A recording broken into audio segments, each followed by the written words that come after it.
Hi, I'm going to show you how to install the Aquapurr automatic feeder for your cat, water feeder. Okay, first of all faucets have a little thing screwed on here with a screen, and there's threads there. So you got to undo that.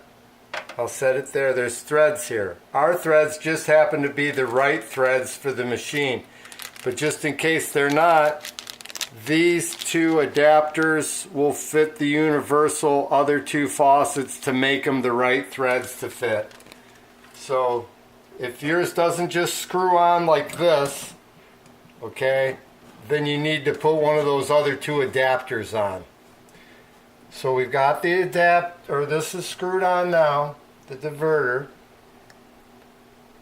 This is where we want it, and as well this is the spout that just push it in and see if it pulls up. And if it doesn't push down firm and it doesn't pull up, it's in there.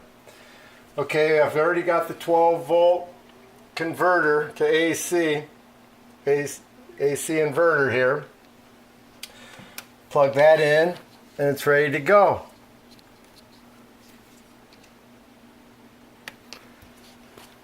Okay, now the sensor should be activated, so if we turn the water on, then it's going to run because it senses me here. I've got it turned on. This turns it off. That's how you turn it on and off with the thing and use it for the sink, and turn it on like that. It's getting the air bubbles out of there. Once those get out, it'll settle down and just drip water out of there. Okay, if you want to use your sink, you have to have this in line with the faucet here. Now it'll just go out like that, hot or cold. Okay, if you want it on, okay, and you want the fountain on, you turn it at a 90 degree. Now the fountain's on. If that's too much water, you could always turn it down here a little bit, the pressure. If you want it to just dribble out, you can just restrict it a little bit with your faucet here. Now if I walk away from that, this is set for 1 minute. That's going to stop in 1 minute. I'm going to show you how the sensor activates, and I'll just activate it with my hand. So now it's active. It'll stay, if the cat's here, it'll just keep flowing like that. But as the cat goes away, it's going to turn off. It'll run like that for 1 minute. It's the setting, but there are other settings that you can set it at. You can get a 15-second delay, a 30-second delay, a 1 minute, 3 minute, 5 minute, 8 minute delay.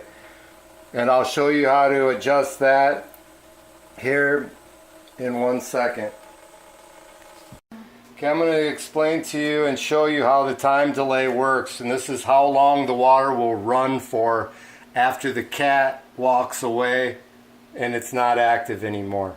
There's 15 seconds, 30 second, 1 minute delay, 3 minute, 5 minute, and 8 minute delays, which means the water will run for that long. Okay, and then there's as well as a sensitivity to the motion.